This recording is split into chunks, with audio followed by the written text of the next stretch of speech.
আসসালামু আলাইকুম। ফটোশপ ব্যবহারকারীদের জন্য কয়েকটা টিপস আজকের ভিডিওর মধ্যে থাকবে, যেগুলো অ্যাপ্লাই করে আপনার কাজকে খুব সহজ করতে পারে।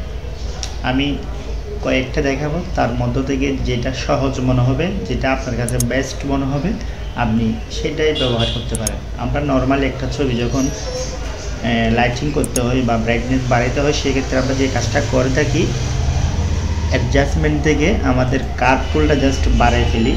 সেক্ষেত্রে আমাদের ছবির ব্যাকগ্রাউন্ড, ছবির কালার, ছবির ড্রেস কালার, ফেস কালার সবগুলাই ব্রাইট হয়ে যায়, যার কারণে আমাদের ছবির যে সৌন্দর্য সেটা চলে যায়।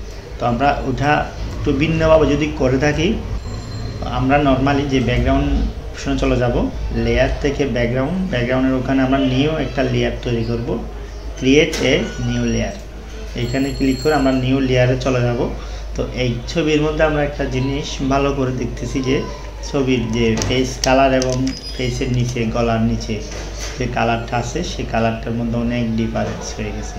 তো আমরা যদি ফেসের যে কালার, সেই কালারটা এখানেও আনতে যাই, তাহলে আমাদেরকে যে কাজটা করতে হবে সেটা হচ্ছে ব্রাশের ব্যবহার করতে হবে। এখন আমি প্রথমত যে ফেসের কালার, সেই কালারটা আমরা এখান থেকে ফিট করে নিব। আমরা ফেস কালারটা আমরা এখান থেকে ফিট করে নিলাম আইড্রপার টুলের সাহায্যে। এরপরে আমরা ব্রাশ টুলটা নিব এবং সেই সাথে ব্রাশ টুলের সাইজটা আমরা একটু ব্লার টাইপের করে দিব এখান থেকে। তো এরপর আমরা যে এটা ছোট বড় করে যেখানে যেখানে আমাদেরকে কালারটা চেঞ্জ করতে হবে, আমরা সেখানে এটাকে ব্রাশ করে দিব। আমরা যদি চাই এখান থেকে এই উপরে নিচে এখানে জায়গাগুলো, যেমন চোখের নিচে দাগগুলো, এগুলা সহ ওই কালারটা চলে আসুক, তাহলে আমরা প্রথমত এইভাবে এটা ব্রাশ করে নিব। করে নেওয়ার পর আমাদের যে কাজটা করতে হবে সেটা হচ্ছে, আমরা এখানে আরও একটু করে দিই, আমরা চলে যাব লেয়ার অপশনে। লেয়ার অপশন থেকে উপরে দেখা যাচ্ছে নর্মাল থেকে আমরা এখানে অনেকগুলো অপশন আছে, তার মধ্যে থেকে আমরা করে দিব সফট লাইট। আমরা সফট লাইটে দিয়ে দিলাম। এরপরে একটা জিনিস পার্থক্য আমরা দেখি, এই যে ফেসের কালার সাথে এখানে অনেকটা চলে আসছে। এই যে আমরা যদি এটা বাদ দিই, অনেকটাই চলে আসছে, যেদিকে একটু অন্ধকার ছিল সেদিকে এখন ব্রাইট হয়ে গেছে। তো এই কাজটা আমরা আর একটু ভিন্নভাবে করতে পারি। তো সেভাবে যদি করি, আমি এই লেয়ারটা অফ করে দিই, আরেকটা লেয়ার নিয়ে আপনাদেরকে দেখাই। এই লেয়ারটা আমি অফ করে রাখলাম কিছুক্ষণের জন্য, এরপর আমি আরেকটা লেয়ার নিই। এখন আমি যদি চাই এখানে তার সম্পূর্ণ পেজটার মধ্যে ভিন্ন একটা কালার অ্যাড করব। সাপোজ আমি অন্য একটা ছবি নিই, এই ছবির যে কালারটা আছে সেই কালারটা আমি এই ছবির মধ্যে অ্যাড করব। সেম কাজটা তখন আমাদেরকে করতে হবে আইড্রপার টুলের সাহায্যে। এই কালারটা আমরা ফিট করে নিব। এরপর আমরা এখান থেকে ব্রাশের সাহায্যে এই ছবির মধ্যে ব্রাশ করে নিব আগের নিয়মে। তো এখন আমরা সম্পূর্ণ ছবির মধ্যে আমাদের ব্রাশ টুলটা ইউজ করব। স্কিন, ফেস যেটাই বলেন, সবগুলাতে আমাদের ব্রাশ টুলটা ব্যবহার করতে হবে। তো এটা সম্পূর্ণ অংশে আমরা ব্যবহার করে নিব আমাদের মতো করে, যাতে কোনো জায়গায় বাদ না যায়। যে আমরা এখানে করতে পারি, ছোটো বড় করে আমরা এটা করে নিব। করার পরে আমরা এখন এদিকে জিনিসটা খুব ম্যাচিং করে দিই। এরপর আমরা চলে যাব সেমভাবে লেয়ার অপশনে, এখান থেকে আমরা করে দিব সফট লাইট। তাহলে দেখেন সেই ছবির কালারটা এখানে পিক হয়ে গেছে। এরপর আমরা যদি এটাকে জাস্টিফাই করি, মানে আগের সাথে পার্থক্যটা করি, দেখেন এই হচ্ছে আগের, এখন হচ্ছে নতুন। তাহলে আমাদের ড্রেসের পরিবর্তন না করে আমাদের শুধুমাত্র ফেসটাকে ব্রাইট করব এবং অন্য একটা কালার থেকে কালার কপি করে এনে আমাদের এখানে পেস্ট করে দিব। এরপরে এই ছবিটাকে যদি আমি আরও একটু কাজ করতে চাই, সেক্ষেত্রে আমরা একটা কাজ করতে পারি। আমাদের এই ছবিতে যে প্রবলেমটা আছে সেটা মূলত আমাদের এই গলার মধ্যে যে প্রবলেমটা আছে, সেই প্রবলেমটা ঠিক করতে হলে আমাদেরকে যে ম্যাজিক সিলেকশন টুল নিতে হবে এবং এখানে যে অংশের মধ্যে আমাদের প্রবলেমটা আছে, আমরা প্রথমে চলে যাব ব্যাকগ্রাউন্ড। আমাদের যেহেতু ব্যাকগ্রাউন্ডে কাজটা করতে হবে, এখানে এসে এই যে এই অংশটা আমরা শিপ ধরে আমাদের যে অংশটার মধ্যে বেশি সমস্যা এখন বেশি হয়ে গেছে, আমি কন্ট্রোল অল্টার জেড দিয়ে এটা একটু ব্যাগে আসতেছি। তো আমরা এই অংশটা ধরে নিব, সিলেক্ট করে নিব যে অংশটা আমাদের ব্রাইট করতে হবে।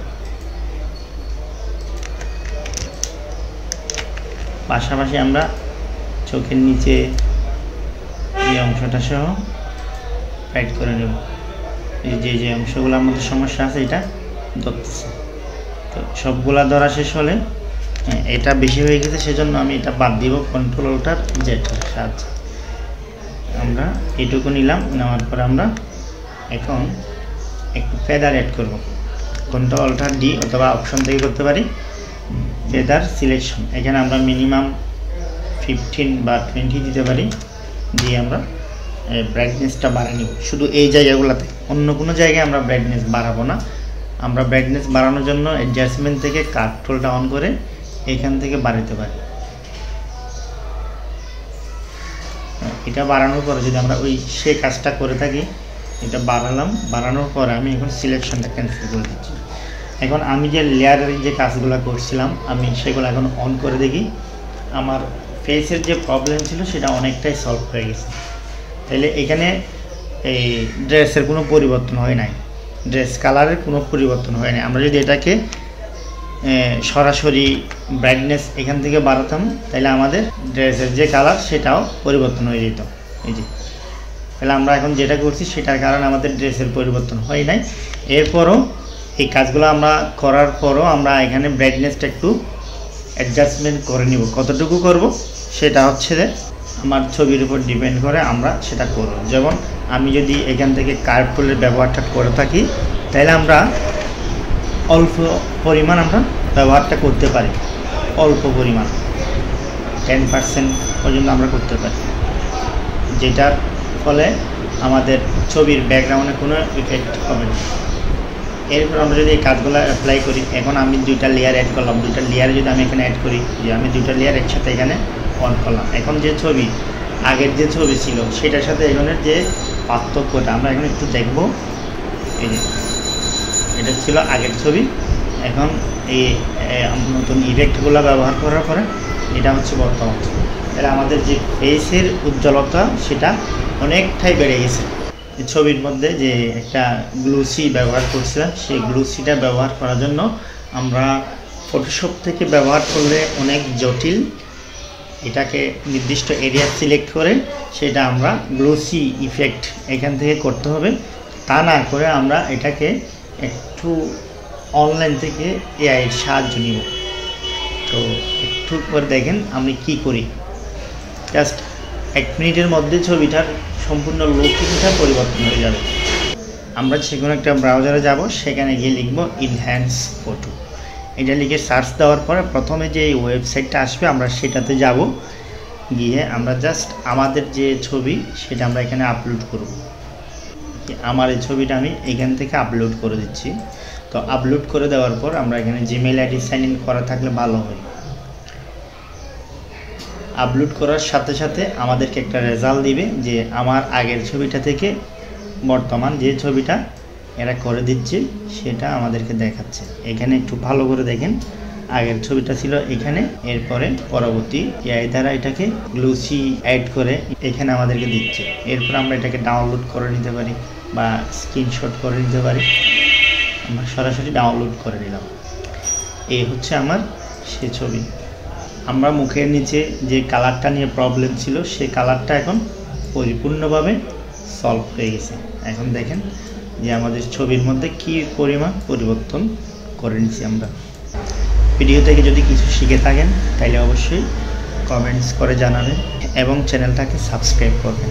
ধন্যবাদ।